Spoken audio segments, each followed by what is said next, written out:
여러분, 우리가 요즘 코로나로 인해서 경제가 그다지 좋은 편은 아니죠. 우리 한국뿐만이 아니라 이렇게 좀 대부분의 지금 전 세계적으로 경제가 좀 어려운 상황 가운데 있는데, 이 경제가 안 좋을수록 우리가 참 믿음으로 걸어가기가 어려운 것 같습니다.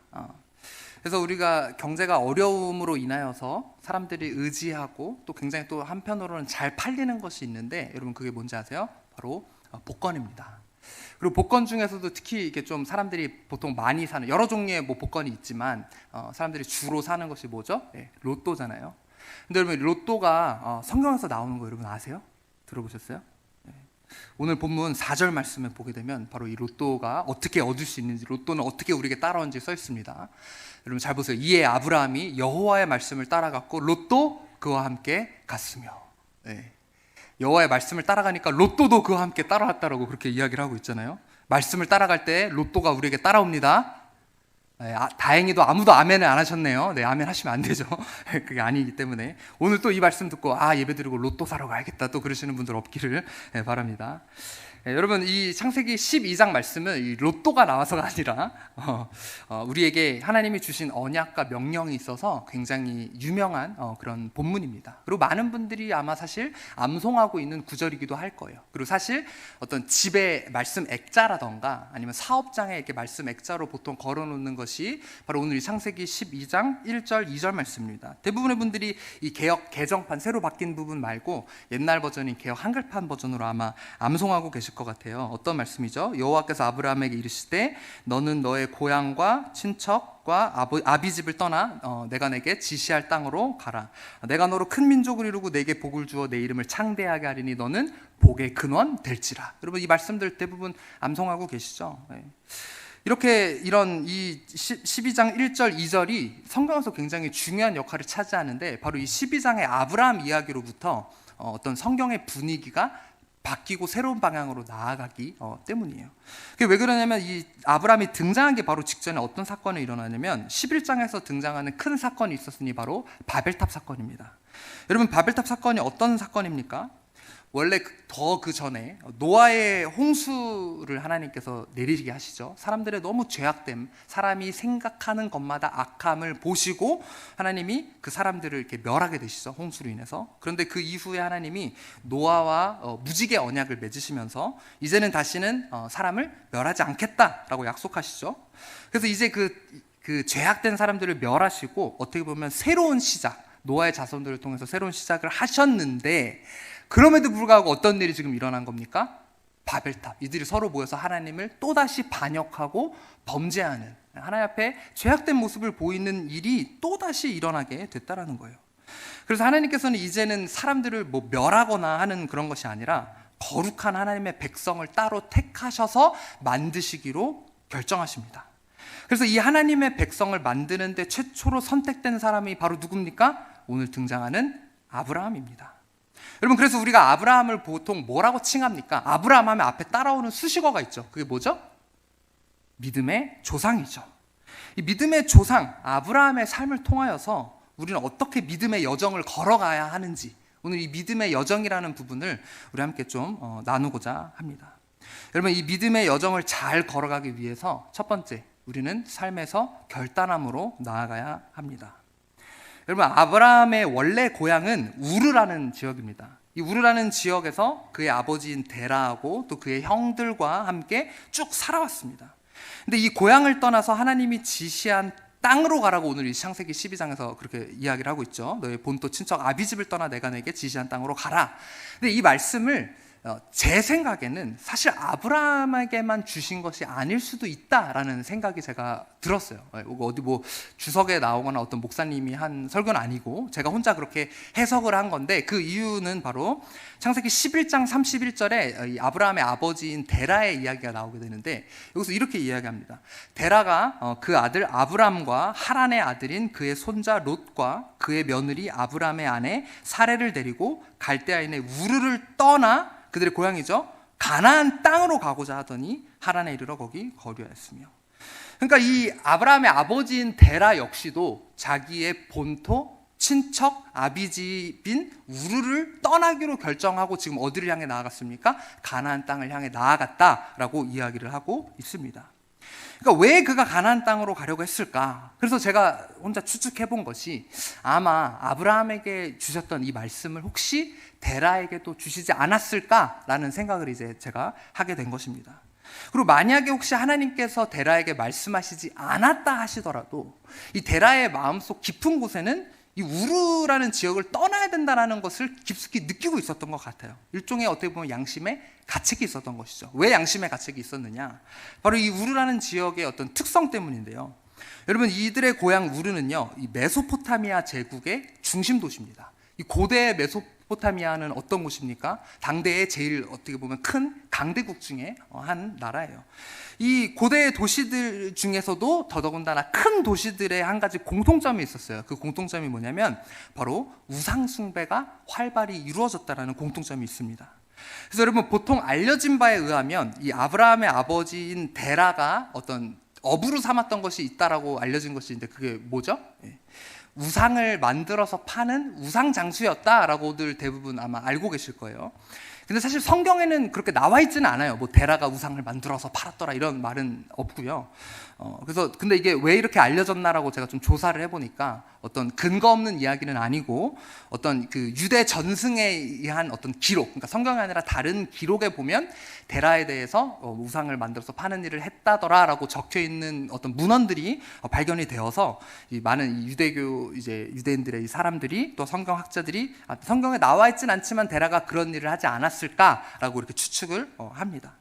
여러분, 이 아브라함의 아버지인 데라가 우상장수였다라는 유대 전승의 기록이 만약에 사실이라면 그 우상 숭배가 만연한 그 우르라는 지역에서 하나님이 하나님의 백성을 새로 이루시고 만들어 가신다라는 것이 과연 가능할까요?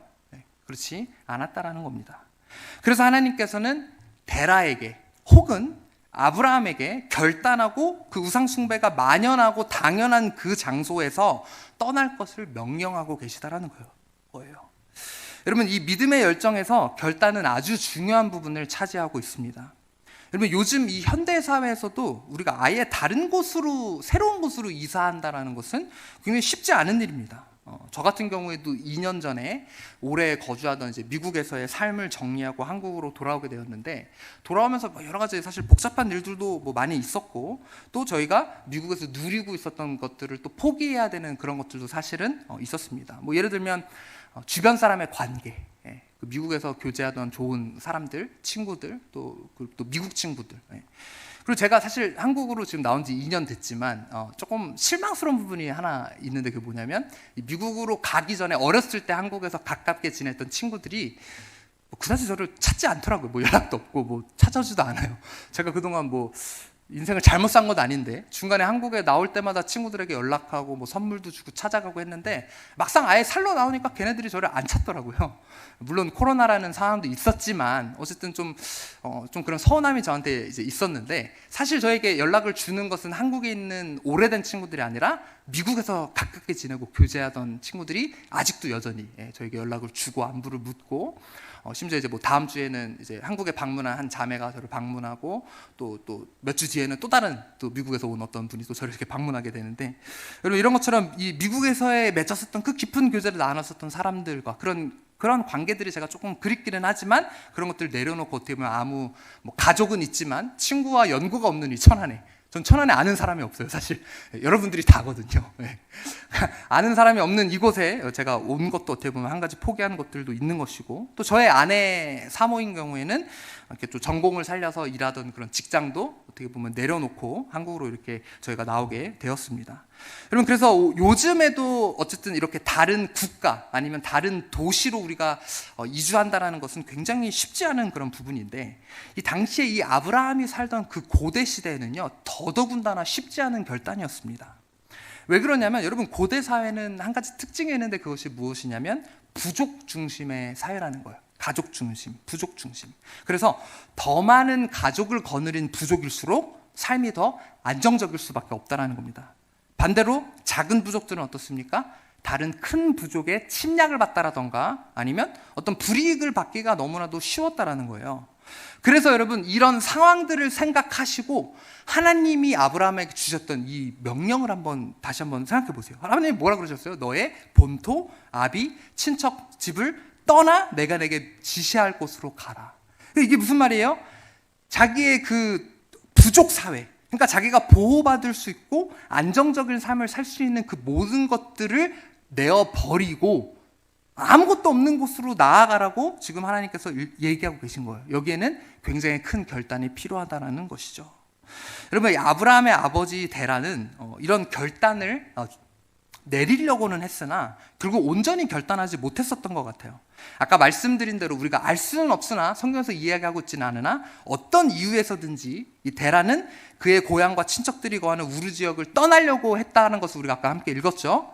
그리고 그가 가려고 했었던 가나안 땅에는 가지는 못하고 고향을 떠나긴 했으나 그가 하란이라는 곳에 정착을 하게 되거든요.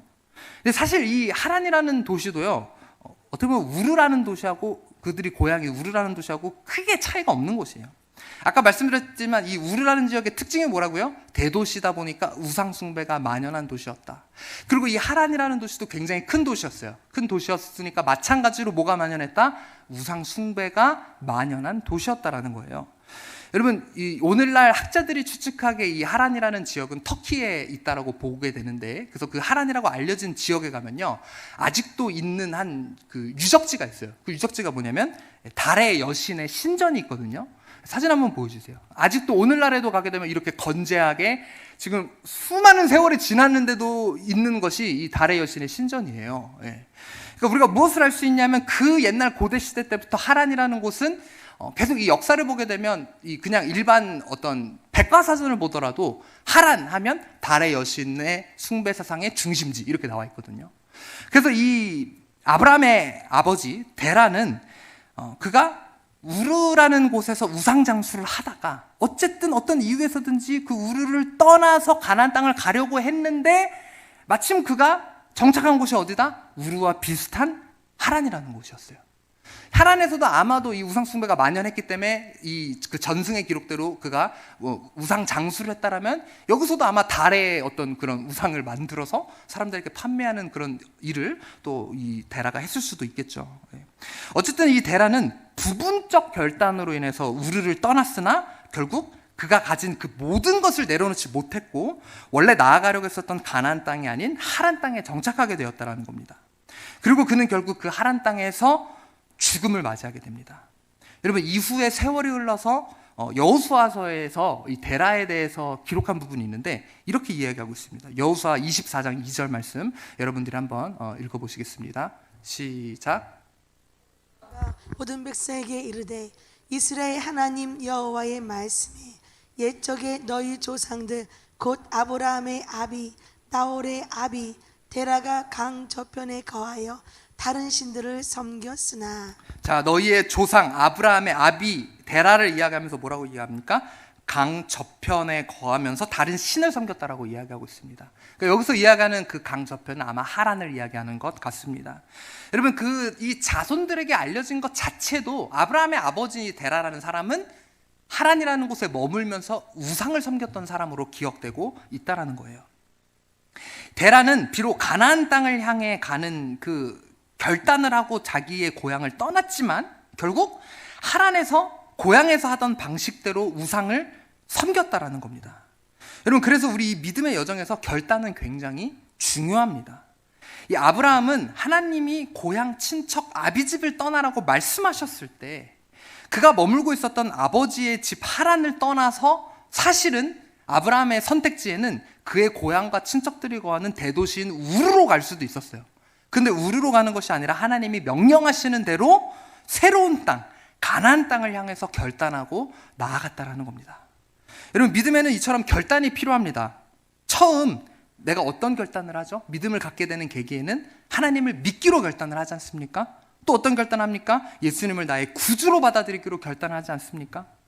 여러분, 그리고 하나님이 명하신 곳 가나안을 향해 순종하며 나아가는 그 믿음의 여정을 우리는 살아가고 있습니다. 근데 가나안 땅을 향해 나아가는 여정 가운데 이 데라처럼 어쩌면 우리에게 익숙한 죄악과 우상숭배, 또 우리의 예수님을 만나기 이전의 삶의 방식과 비슷한 그 하란이 등장할 수 있다는 거예요. 그 하란이 등장해서 우리를 유혹합니다. 너는 일단 결단하고 거길 떠났으니까 괜찮아. 여기서 머물러. 근데 머무르는 것이 아니라 데라는 결국 하란 땅에서 죽음을 맞이하게 된다는 거예요. 타협하기 시작하면서 하나님이 약속하신 곳으로 나아가는 온전한 결단이 아닌 부분적 결단으로 타협하고 결국 거기서 죽음을 맞이하게 된다는 겁니다. 여러분, 우리에게도 하나님을 믿기 전에 추구했었던 세상의 방식과 비슷한 하란이 늘 우리를 기다리고 유혹하고 있다는 사실을 여러분 기억하십시오.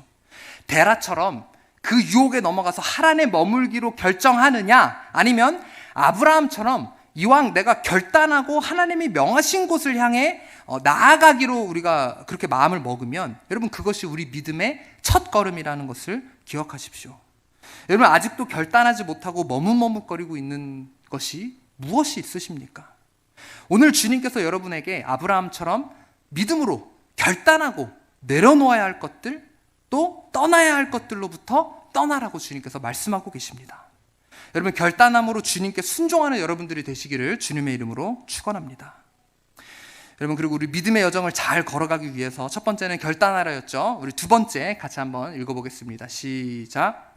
하나님의 약속을 의지하라. 믿음의 여정을 걸어가기 위해서 우리는 결단하고 또 하나님의 약속을 의지해야 된다는 겁니다. 여러분, 하나님께서는 아브라함에게 그가 결단하고 큰 마음을 먹고 고향, 친척, 아비집을 떠나서 가라고 말씀하시면서 몇 가지 약속들을 주셨다는 거예요. 자, 크게는 두 가지인데 첫 번째는 자손에 대한 약속입니다. 여러분, 아까 이야기한 대로 이 부족 사회에서의 모든 이점들을 뒤로하고 외롭게 어떻게 보면 혼자 결단하고 자신만의 길을 나아가야 했었던 아브라함이죠. 그런데 이 하나님께서는 아브라함에게 약속을 주시는데 그냥 자손을 주시겠다가 아니라 뭐라고 이야기합니까? 아까 2절에 너로 큰 민족을 이루겠다라고 여러분 이야기하고 있어요. 여러분, 큰 민족을 이루려면 자손 한두 명 난다고 됩니까? 그게 아니라 많은 자손이 있어야 큰 민족을 이룰 수 있다라는 거예요. 그러니까 무슨 말이냐면 아브라함이 어떻게 보면 부족이라는 것을 포기하고 하나님 명하신 곳으로 결단하고 나아가는데, 아브라함에게 그가 전에 속해 있었던 그 어떤 부족보다 더 큰 부족, 또 아브라함만의 새로운 민족으로 하나님께서 만드시겠다라는 약속을 아브라함에게 주시고 있다라는 겁니다. 여러분, 그런데 오늘 본문 이 바로 전에 아브라함의 아버지인 데라의 족보를 성경에서는 기록하고 있는데 이렇게 이야기하고 있어요. 창세기 11장 27절에서 30절 말씀 한번 보세요. 데라의 족보는 이러하니라. 데라는 아브람과 나홀과 하란을 낳고 하란은 롯을 낳았으며 아브람과 나홀이 장가들었으니 아브람의 아내의 이름은 사레며 나홀의 아내의 이름은 밀가니 하란의 딸이요 하란은 밀가의 아버지이며 또 이스가의 아버지더라. 사레는 임신하지 못함으로 자식이 없었더라. 여러분, 이 데라의 족보를 이야기하면서 이 아브라함의 아내인 사레를 꼭 집어서 그녀는 임신하지 못함으로 자식이 없다라고 이야기하고 있어요. 여러분, 제가 결혼을 할 때, 우리 보통 결혼식 할 때 결혼식 한 다음에 이렇게 패백이라는 걸 하잖아요. 친지들이 모여서. 제가 패백을 했을 때 저희 큰아버지께서 저에게 아주 진중한 표현으로 간곡하게 부탁하신 것이 하나 있습니다. 뭐라고 말씀하셨냐면 이렇게 말씀하셨어요. 다른 건 필요 없고 집안 대가 끊기게 생겼으니 아들 하나만 낳아다오. 왜 그렇게 말씀하셨냐면 저희 의성김씨 36대 손에는요, 큰 집인데 저희 집안이 저희 집안에서도 큰 집인 큰아버지 집에 있는 큰 사촌형이 딸 둘, 그리고 그 작은 사촌형이 딸 하나, 그 다음에 그 밑에 집인 이제 저희 집에 큰 형인 저희 형도 딸 셋. 그러니까 집안에 아들이 아예 없는 거예요. 그러니까 이제 그 큰아버지 입장에서는 이제 어떤 마음이에요? 아까 얘기한 대로 대가 끊기게 생겼던 이거. 그러니까 다른 건 필요 없고 아들 하나만 낳아다오. 이제 그렇게 이제 말씀을 이제 하셨던 그런 기억이 저한테 이렇게 있는데, 여러분, 뭐 사실 요즘 세상에 아들이니 딸이니 뭐가 중요하겠습니다만은 보통 가문이 아들을 통해서 이어지니까 그렇게 큰아버지께서 이제 말씀을 하셨던 겁니다. 자, 그런데 지금 이 데라 집안의 족보를 다시 한번 보면요, 누구를 통해서 가문이 이어지는 것처럼 여러분 보입니까? 다시 보세요. 11장 27절. 데라의 족보를 이야기하는데 데라는 아브람과 나홀과 하란, 그러니까 아브람의 형제들을 이야기하고 하란은 롯을 낳았다라고 이야기하죠. 29절에 아브람과 나홀이 장가를 들었다라고 이야기하면서 아브람의 아내 이름은 사레, 나홀의 아내 이름은 밀가. 그러니까 아브람하고 나홀의 자식들은 언급을 안 하는데 여기서 아브람의 형제인 하란의 자식들은 언급을 하고 있어요. 이 하란의 딸, 그러니까 밀가, 딸이 등장하게 되죠. 그다음 하란은 밀가 레베가의 아버지면 또 이스가의 아버지, 이스가라는 사람도 하란의 딸이에요. 예. 그리고 아들 딱 하나 등장하는데 그게 누구냐면 27절에 나오는 바로 롯입니다. 롯. 그럼 여러분 이 11장에서 이야기하는 이 데라의 족보를 보게 되면 사실상 그의 가문은 누구를 통해서 이어지는 것처럼 보입니까? 롯을 통해서 이어지는 것처럼 보이죠. 근데 이 가문이 롯을 통해서 여러분 이어집니까? 모르세요? 전혀 처음 듣는 이야기세요? 네. 누구를 통해서 이어지죠? 아브라함을 통해서 여러분 결국은 이어지게 된다는 거예요. 사레가 임신하지 못함으로 자식이 없다라고 분명하게 이야기를 하지만 결국에는 하나님께서는 아브라함에게 자손을 주시겠다라는 약속을 주고 계시다라는 겁니다. 여러분, 하나님께서는 아브라함에게 이렇게 말씀하신 거예요. 내가 지금은 너의 부족을 떠나서 혼자 이동하지만 내가 너를 통해서 너의 부족보다 더 큰 민족을 이루리라 라는 약속을 주고 계신 겁니다. 하나님께서는 아브라함에게 이렇게 자손에 대한 약속을 주셨고요. 또 두 번째 다른 약속을 주시는데, 여러분 오늘 본문 2절 말씀 한번 보세요. 그 두 번째 약속이 뭐냐면 복에 대한 약속입니다. 근데 이 2절, 3절 말씀을 보면서 복이 몇 번이나 나오나 여러분 한번 세보세요. 제가 한번 읽어볼게요. 내가 너로 큰 민족을 이루고 내게 복을 주어 내 이름을 창대하리니 너는 복이 될지라. 너를 축복하는 자에게는 내가 복을 내리고 너를 저주하는 자에게는 내가 저주하리니 땅의 모든 족속이 너로 말미암아 복을 얻을 것이라 하신지라. 여러분 지금 몇 번 복이 나왔죠? 네. 같이 세시고 있는 거 맞죠? 네. 5번 지금 이 짧은 두 구절 안에서 복이라는 단어가 5번이나 지금 나왔다는 거예요. 여러분 우리는 결국 이 하나님께서 약속하신 이 5번이나 말씀하신 복대로 아브라함이 결국에는 복을 받아서 부유하게 되었다는 것을 우리는 알고 있지 않습니까? 이후에. 근데 지금 막 당장 친척 아비집을 떠나는 아브라함이 처음부터 부유했었던 것은 아닙니다. 그가 물론 소유한 조금의 것은 있다라고 이야기를 하지만 이 막상 가나안 땅에 들어가고 보니까 기근이 오게 되거든요. 그래서 그 기근을 피해서 사실 하나님의 이 약속을 바라보는 것이 아니라 아브라함이 좀 실수를 하게 되고 이후에 더 이거에 대해서는 말씀을 나누겠지만 이게 왜 기근을 따라서 다른 곳으로 갔을까요? 바로 소유가 넉넉하지 않았기 때문이라는 것을 우리는 알 수 있어요. 네. 이랬던 것처럼 지금 당장은 아브라함에게는 그런 큰 복이 있었던 것은 아니지만 하나님은 아브라함에게 복을 약속하고 계셨다라는 거예요. 여러분 우리가 보통 외우고 있는 이 12장 2절 말씀 원래 이 옛날 개역 한글판을 보게 되면 여기서 뭐라고 이야기하죠? 원래 오늘 본문 12장 2절 이 개역 개정판에서는 내가 너로 큰 민족을 이루고 내게 복을 주어 내 이름을 창대하게 하리니 너는 복이 될지라라고 이야기하지만 옛날 성경에서는 뭐라고 이야기해요? 너는 복의 근원 될지라. 여러분 복의 근원이라는 것은 뭡니까? 그러니까 모든 그 복의 시초, 그러니까 그 모든 복을 다 받게 된 것이 바로 아브라함이라고 지금 이야기하고 있는 거예요. 여러분 그 모든 복이란 복은 다 받은 아브라함 부럽지 않으십니까? 아브라함처럼 그 모든 복을 다 받고 싶으신 분 한번 손 들어보세요. 네. 아멘. 여러분 아브라함의 복을 받는 비결을 이후에 사도 바울이 이야기하고 있습니다. 갈라디아서 3장으로 넘어가서 이렇게 이야기합니다. 갈라디아서 3장 7절부터 9절 말씀. 그런즉 믿음으로 말미암은 자들은 아브라함의 자손인 줄 알지어다. 또 하나님이 이방을 믿음으로 말미암아 의로 정하실 것을 성경이 미리 알고 먼저 아브라함에게 복음을 전하되 모든 이방인이 너로 말미암아 복을 받으리라 하였느니라. 그러므로 믿음으로 말미암은 자는 믿음이 있는 아브라함과 함께 복을 받느니라. 자, 지금 뭐라고 이야기합니까? 믿음으로 말미암은 자들은 아브라함의 자손이라고 이야기하고 있어요. 실질적으로 아브라함의 핏줄인 유대인들만 아브라함의 자손이 아니라 믿음이 있는 자들은 아브라함의 자손으로서 그 복을 받을 만한 타당성을 우리가 갖게 된다라고 이야기하고 있는 거예요. 그리고 지금 여기서 하나님이 아브라함에게 주시는 이 복의 약속, 이 복의 약속이 이방인에게만 허락되는 것이 아니라 다시 한번 3장 9절에 이야기하기를 그러므로 믿음으로 말미암은 자는 믿음이 있는 아브라함과 함께 복을 받느니라. 우리에게 믿음이 있을 때 그 믿음으로 복을 받았던 아브라함이 받았었던 그 복을 우리도 받게 된다라고 이야기하고 있습니다. 여러분, 우리가 이 믿음의 여정을 아브라함처럼 잘 걸어 나갈 때 그가 받았었던 그 복을 우리도 함께 받을 수 있다라고 이야기하고 있습니다. 여러분, 하나님께서는 이렇게 아브라함에게 떠날 것을 명하시면서 자손에 대한 약속과 복에 대한 약속을 주셨다라는 겁니다. 여러분, 한 가지 많은 사람들이 오해하고 있는 게 있는데요. 하나님은 우리들더러 무턱대고 그냥 아무것도 없이 결단하면서 나아가라고 그렇게 말씀하시는 분이 아니세요. 그러니까 하나님은 우리에게 의지하실 것을 주시면서 결단하면서 나아가라고 말씀하시는 분입니다. 그러니까 대책 없는 하나님이 아니라는 거예요. 근데 가끔 보면요, 믿음이라고 이야기하면서 아무 응답도 없고 아무 약속도 없고 그냥 무턱대고 일 저지르는 사람들이 있어요.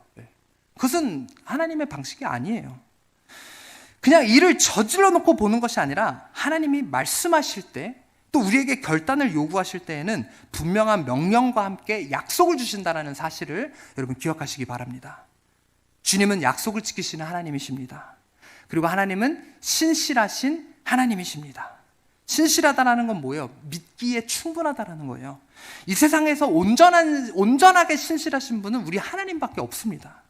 여러분, 사람은 그 누구라도 신실하지 못해요. 때로는 어떤 사정에 의해서 약속을 못 지킬 때도 있습니다. 하지만 하나님은 어떠십니까? 하나님이 절대적으로 신실하신 분이시기 때문에 우리가 그분의 언약 안에서 묵묵히 믿음으로 걸어나갈 때 하나님은 그 약속을 이뤄주신다는 사실을 여러분 기억하십시오. 하나님이 여러분에게 주신 약속이 있으십니까? 그 약속을 붙들면서 나아가는 여러분들이 되시기를 주님의 이름으로 축원합니다. 자, 그리고 믿음의 여정을 잘 걸어가기 위해서 세 번째, 여러분들 같이 한번 읽어보겠습니다. 시작. 말씀을 좇으라. 여러분, 이 하란을 떠나는 아브라함의 모습을 이야기하면서 성경에서 분명히 말하고 있는 부분이 있어요. 자, 오늘 본문 4절 말씀 여러분들이 한번 크게 한번 읽어주시겠습니까? 시작. 이에 아브라함이 여호와의 말씀을 따라갔고 롯도 그와 함께 갔으며 아브라함이 하란을 떠날 때에 75세였더라. 아브라함이 그의 아비가 거하고 있었던 하란 땅을 떠나면서 무엇을 따라갔다라고 이야기하죠? 여호와의 말씀을 따라갔다라고 분명히 성경은 기록하고 있다라는 겁니다. 아브라함은 그의 아버지 데라가 하란에서 추구하던 그 모든 것, 또 그들이 고향 우르에서 살던 그 모든 삶의 방식을 버리고 이제는 온전히 하나님의 말씀만을 의지하면서 그것을 향해 나아갔다라는 거예요. 여러분, 하나님의 말씀대로 살려고 그 말씀을 쫓으면서 사는 것하고 세상을 쫓으면서 사는 것하고는 분명한 차이가 있다는 겁니다. 여러분, 어떻게 보면 때로는 세상의 방식을 쫓아 사는 것이 더 현명해 보일 때도 있어요. 만약 내가 말씀대로 산다면 그것이 마치 손해보는 것처럼 느껴질 때도 있다는 겁니다. 여러분, 어떤 청년이 저에게 이렇게 이야기했어요. 목사님, 제가 말씀대로 좀 살고 싶은데 마치 말씀대로 사는 것이 더 손해보는 것처럼 느껴질 때가 있습니다. 그리고 더 바보 같은 것처럼 느껴질 때가 솔직하게 있어요.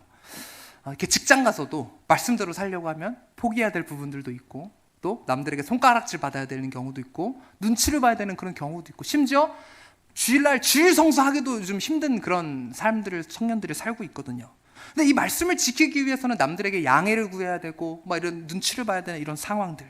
그래서 이렇게 믿음으로 사는 것이, 말씀대로 사는 것이 참 힘들게 느껴질 때가 있다라고 이야기하는 그런 이야기를 제가 들은 적이 있는데, 여러분, 아브라함도 사실 이 아버지가 돌아가시고 하란을 떠나서 가나안 땅으로 가는 것이 아니라 어쩌면 우르로 돌아가는 것이 그에게 더 나은 선택지처럼 보여질 수도 있었다라는 겁니다. 그런데 아브라함은 그런 세상의 방식을 따라갔었던 것이 아니라 하나님이 이끄시는 곳, 그리고 무엇을 따라갔다고요?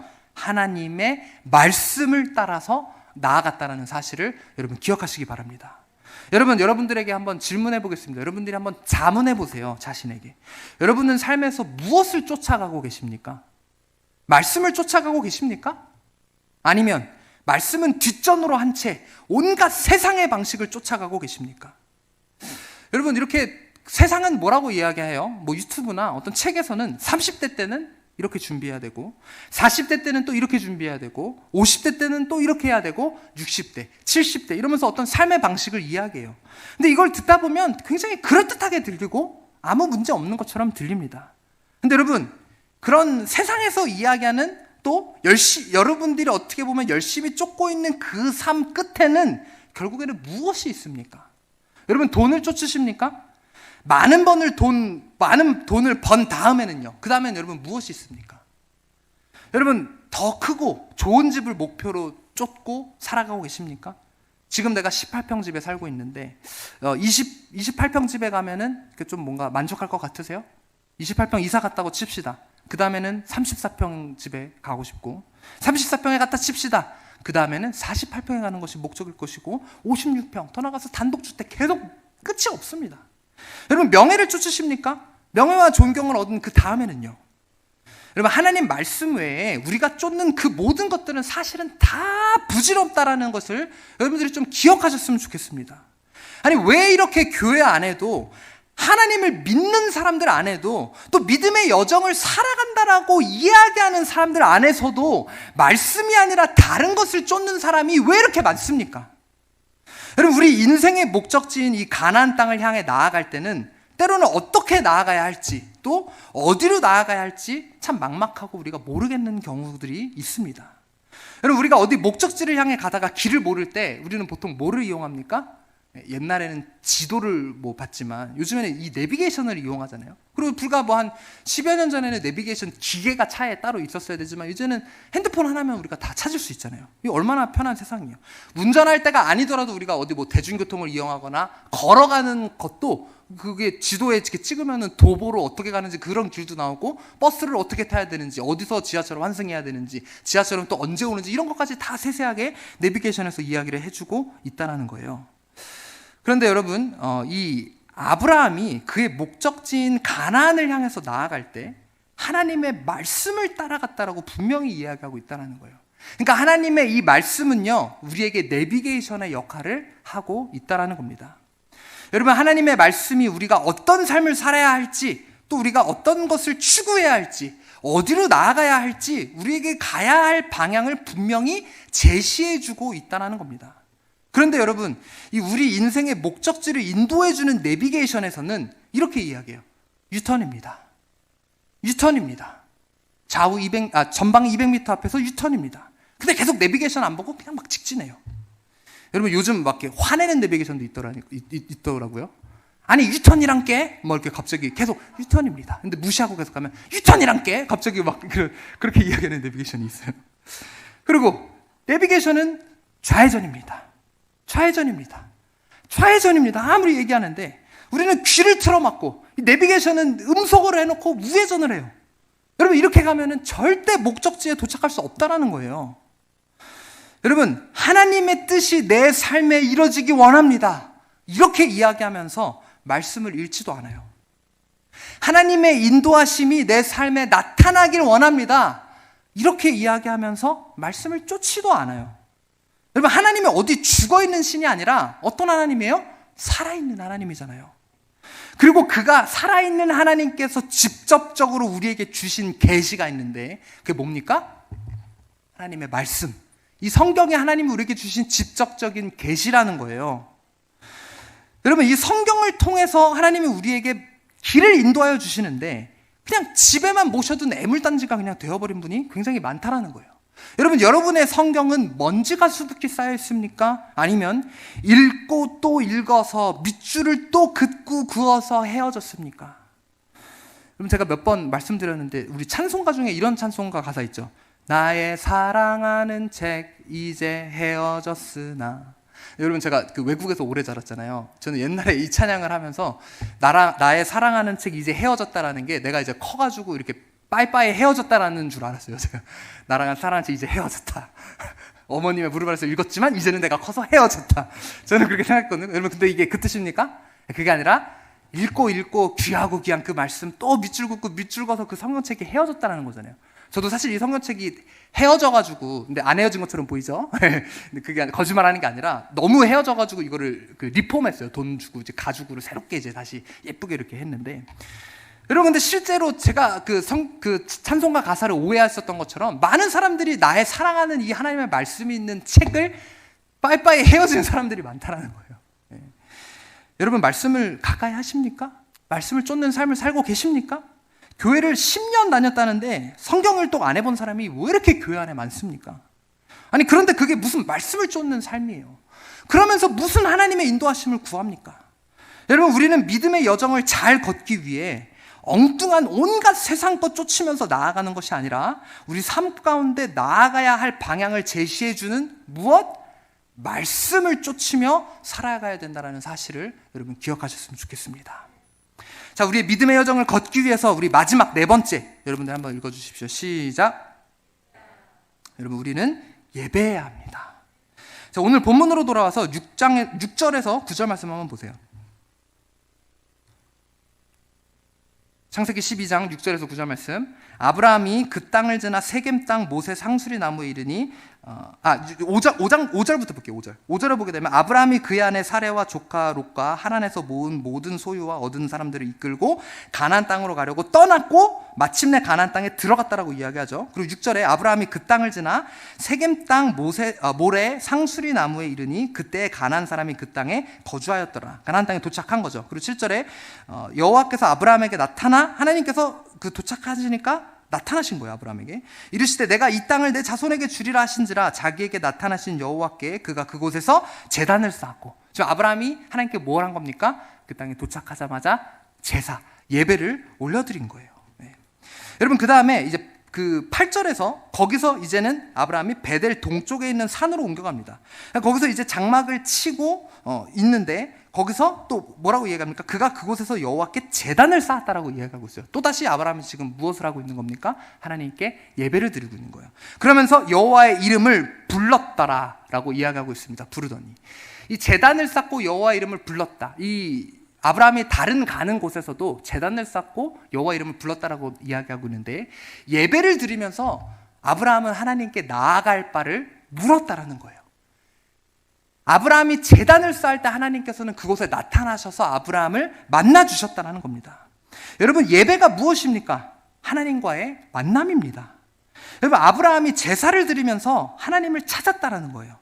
그리고 또 하나님은 그 제사를 통해서 아브라함을 만나주시고 그에게 말씀하셨다라는 겁니다. 여러분, 하나님과의 만남을 갖고 계십니까?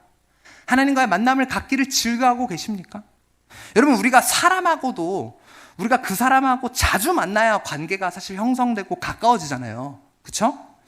여러분, 그 저희 청년들 중에서 제가 이렇게 가끔 이렇게 뭐 말씀을 준비하고 있다던가 아니면 또 때로는 집에서 쉬고 있을 때 이렇게 저에게 가끔 좀 뜬금없이 전화를 자주 하는 우리 청년이 있어요. 네. 그 이승현 형제 아니고, 네. 그 백명준 형제, 저희 드럼 치는 형제가 저에게 이렇게 자주 가끔 이렇게 전화를 해요. 그리고 이렇게 얘기해요. 목사님 뭐 하세요? 뭐 커피 한 잔 하실래요? 뭐 식사 한 잔 하실래요? 식사하셨어요? 식사 한 잔이 아니죠. 식사 함께 하실래요?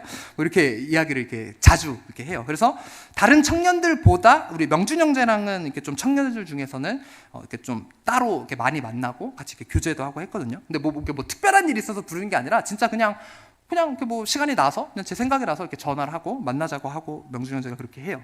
그러다 보니까 이 명준 형제랑 교제하고 이야기를 하면서 명준 형제가 이런 고민이 있구나. 또 이런 생각을 하는구나. 또 때로는 삶에 이런 문제가 있구나. 그런 것들 이제 들으면서 명준 형제를 위해서 기도할 때 내가 이렇게 기도해야겠다. 뭐 이런 생각들이 저한테 드는 거예요. 그러니까 따로 계속 만나다 보니까 명준 형제에 대해서 더 알아가고 가까워진다라는 거예요. 여러분, 이런 것처럼 우리가 누구와 가까워지려 할 때 그 사람을 자주 만나야 가까워진다라는 겁니다. 여러분, 예배는 하나님과의 만남이라고 했습니다. 여러분, 예배, 즉 하나님과의 만남을 즐겨 하시는 여러분들이 되시기를 주님의 이름으로 축원합니다. 주님을 찾을 때 주님은 우리를 만나주시고 가까이 하신다라는 거예요. 그래서 사실 일주일에 한 번 주님과의 만남으로는 부족해서 주님을 더 만나고 싶어서, 더 알고 싶어서 자주 예배에 나오시는 분들도 계시잖아요. 저희 교회 장점이 뭡니까? 예배가 매일이잖아요. 네. 여러분, 그게 일주일에 한 번이든 세 번이든 뭐 매일이든 우리가 하나님 앞에서 예배할 때 그분이 우리를 만나주시고 우리에게 말씀하신다라는 사실, 그게 우리의 믿음의 여정에서 굉장히 중요하다라는 사실을 여러분 기억하시기 바랍니다. 자, 말씀을 맺고자 합니다. 여러분, 믿음을 얘기하면서 사실 빼놓을 수 없는 구절이 있죠. 바로 믿음장이라고 보통 이야기하는 히브리서 11장 말씀입니다. 많은 분들이 또 암송하고 계시죠. 히브리서 11장 1절 말씀 같이 한번 읽겠습니다. 시작. 믿음은 바라는 것들의 실상이요 보이지 않는 것들의 증거니. 여러분, 뭐라고 이야기합니까? 이 믿음은 바라는 것들의 실상, 또 보이지 않는 것들의 증거라고 이야기하고 있습니다. 이 믿음의 여정은요, 사실 뭔가 훤히 잘 보이는 여정이 아니라 어쩌면 잘 보이지 않는 그런 여정이에요. 그래서 때로는요, 우리가 이렇게 막 답답한 그런 때도 있어요. 여러분, 그래서 이 믿음장에서 믿음에 대해서 보이지 않는 것들의 증거이자 우리가 바라는 것을 실상이라고 이야기하면서 아브라함에 대해서 이야기하는데 이렇게 이야기합니다. 11장 8절 말씀 한번 보세요. 뭐라고 이야기합니까? 믿음으로 아브라함은 부르심을 받을 때에 순종하여 장래의 유업으로 받을 땅에 나아갈새 어떻게 나아갔다고요? 갈 바를 알고 나아갔다? 갈 바를 알지 못하고 나아갔다라고 분명히 기록하고 있어요. 여러분, 왜 이렇게 이야기를 할까요? 저는 이 부분을 사실 좀 생각하면서 한편으로 좀 웃음이 났어요. 진짜 갈 바를 아무것도 모르고 아브라함이 나아간 게 너무 보였거든요. 오늘 본문으로 돌아와서 여러분 이거를 생각하면서 아브라함이 갈 바를 알지 못하고 갔다를 생각하면서 한번 보세요. 오늘 본문 1절로 한번 돌아와서 1절 한번 보십시오. 여호와께서 아브라함에게 이르시되, 굉장한 이제 그 도전을 주시는 거죠. 어떤 도전입니까? 너는 너의 고향과 친척과 아버지의 집을 떠나 내가 내게 보여준 땅으로 가라? 그럼 보여준 겁니까? 안 보여준 겁니까? 아직 모르는 거예요. 왜? 보여주지도 않아 놓고 자기가 있는 거 다 내려놓고 결단하고 떠나라고 지금 하나님이 말씀하고 있는 거예요. 여러분, 근데 지금 그 아브라함의 입장에서는 대충 가나안 땅인 거는 알겠는데 정확히 가나안 땅 어디로 가라고 하는지 알 길이 없었다라는 거예요. 그래서 그가 사실 가나안 땅에 들어가서도 계속 제단을 쌓고 하나님의 이름을 불렀다라는 게 어디로 나아갈지 몰라가지고 하나님한테 갈 길을 물었었던 거거든요. 여러분, 어디로 가라고 이야기하는데 장소를 정확하게 얘기 안 해주면 어떻게 거길 찾아갑니까? 마치 이런 거와도 같아요. 우리가 뭐 이렇게 여기 근처에 사는 분이 아니라 다른 지역에서 사는 분이 당신이 다니시는 동산교회에 우연히 제가 유튜브에서 말씀을 봤는데, 와, 그 젊은 목사님 굉장히 잘생기고 말씀도 아주 잘 전하시더라고요. 제가 거기 동산교회 한번 가보고 싶은데, 아멘 하신 분 복이 있을 겁니다. 네. 그 동산교회 제가 한번 찾아가고 싶은데 거기 어떻게 찾아갑니까? 이렇게 예를 들어서 물어봤다고 칩니다. 그런데 동산교회 그 춘천도 가면 이슈. 그렇게 얘기하면 그 사람이 뭐라 그래요? 충청도 어디요? 충청도 어딜 가야 찾아갈 수 있어요? 충청도에서 그 천안 가면 이슈. 그러면 그 듣는 사람 입장에서 찾아갈 수 있어요? 이 사람이 지금 장난하나? 천안 어디요? 그 천안에 그 목천 가면 이슈. 여러분, 그러면 찾아올 수 있어요? 못 찾아요. 어떻게 찾아요? 주소를 알려주든가 아니면 그냥 뭐 충청도 천안 목천이 아니라 목천에서도 그 부영 아파트를 찾아가셔서 부영 아파트에서 가구 단지로 가는 그 길을 가다 보면 겟세마네 기도원 있고 거길 들어오면 동산교회가 있습니다. 이렇게 얘기를 해줘야 찾을 수 있는 거 아닙니까? 근데 지금 마치 이런 상황이라는 거예요. 동산교회 어떻게 가요? 그 충청도 가면 이슈. 이런 상황이랑 똑같다라는 거예요. 하나님이 지금 어디로 가라고 뭐 말씀은 하세요. 그리고 다 내려놓고 결단하고 떠나라고 막 가슴이 웅장한 말씀을 주시긴 하는데 어딘지는 안 알려주신다는 거예요. 여러분, 이게 어떻게 보면 우리 믿음의 여정이에요. 이게 그리고 심지어 다가 아니에요. 이 오늘 말씀처럼 뭐 어찌됐든 간에 결단하고 약속을 의지하고 말씀을 쫓으면서 가나안 땅에 아브라함이 들어오긴 들어왔어요.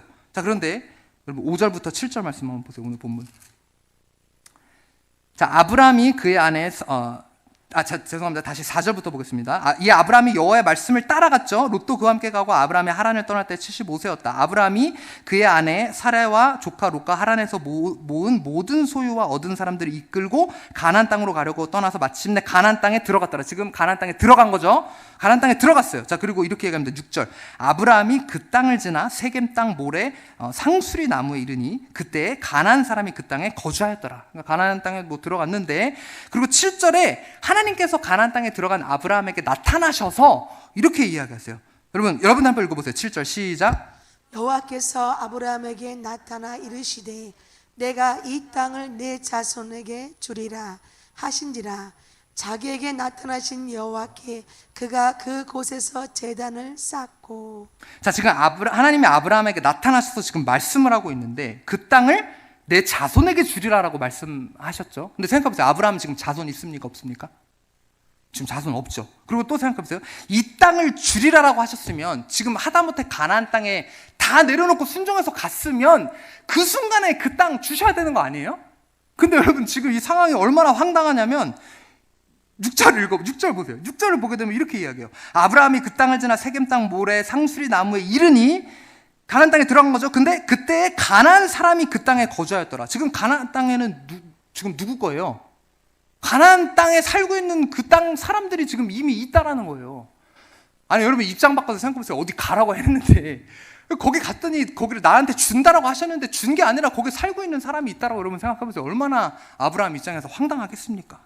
근데 여러분 지금 이것이 어떻게 보면 믿음이라는 거예요. 별로 보이는 건 없고 나타나는 건 없고 내 생각에 이렇게 돼야 되는데 그렇게 되지 않음에도 불구하고 하나님은 그렇게 하라고 요구하시는 것. 그래서 믿음은 바라는 것들의 실상이요 보이지 않는 것들의 증거라고 이야기하고 있습니다.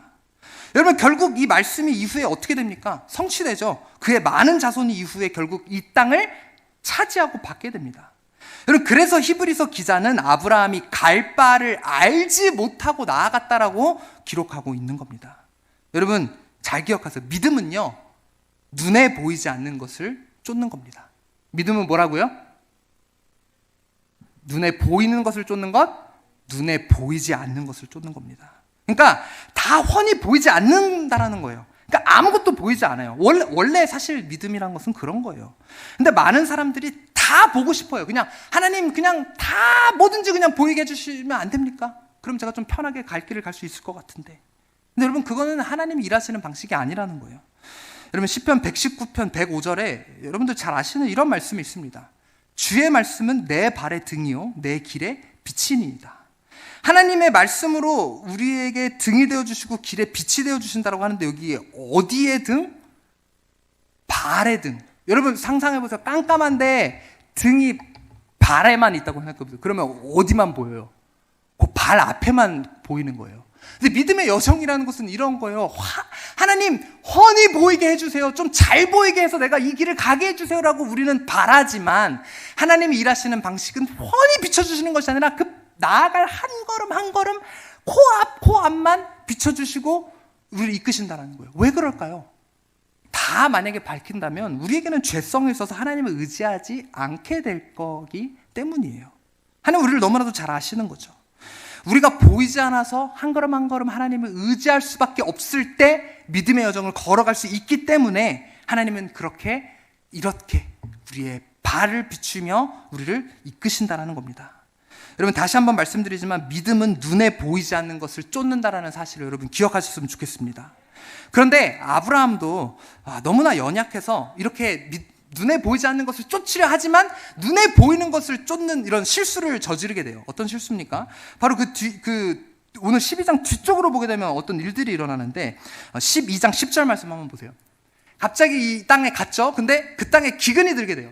근데 아브라함이 애굽에 거류하라고 갑자기 그리로 내려갑니다. 하나님한테 기도하고 엽죽고 나아가는 것이 아니라 믿음의 눈을 들어서 보이지 않는 것을 보는 게 아니라 눈으로 보이는 걸 보니까 뭐가 보였다고요? 기근이 보이게 되고 그러다 보니까 애굽 땅으로 간 거예요. 풍성한 그 땅. 근데 애굽 땅에 가서 여러분 무슨 일이 일어나는지 잘 아시죠? 아브라함이 어떻게 보면 저지른 최악의 실수 중 하나인 아내를 거기서 팔아먹잖아요.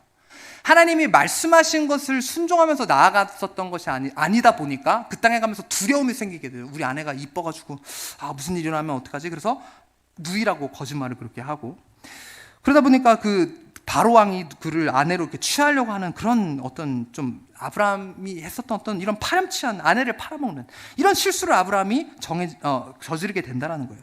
여러분 한번 생각해 보세요. 이 사라가 아마 평생 살아가면서 이 이야기를 두고두고 했을 것 같아요. 여러분 저희 아내도 연애 초기 때 했었던 제 실수를 아직까지도 얘기하거든요. 그때 그랬잖아. 그러면서 갑자기 승질내요. 그리고 저희 어머니 사모님을 보더라도 30년 전에 있었던 일을 갑자기 목사님한테 얘기하면서 당신이 그렇게 그때 이러면서 갑자기 또 그때 얘기를 이야기를 하세요. 여러분 생각하세요. 사례 입장에서는 자기를 팔아먹은 그 남편이 얼마나 황당하고 미웠을까요? 그래서 아마 이삭이 태어났을 때도 이삭한테도 이렇게 얘기했을 거예요. 야, 네 아빠가 어떻게 했는지 아니?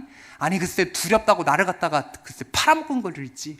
아마 이렇게 이삭한테 얘기를 했었으니까 이후에 이삭이 어떤 짓을 해요? 똑같은 짓을 하잖아요. 자기 아내를 누이라고 거짓말하고 그런 짓을 하지 않습니까?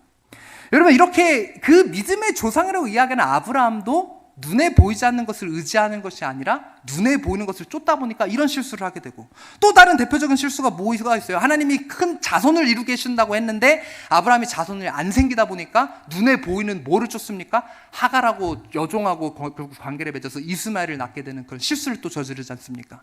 그리고 이스마엘의 자손이 오늘날까지도 우리 기독교인들에게 아브라함의 자손들하고 적대적인 관계에 이르는 그런 실수를 저지르는 아브라함. 무엇 때문에? 눈에 보이지 않는 믿음의 여정이 아니라 눈에 보이는 것을 쫓았기 때문에.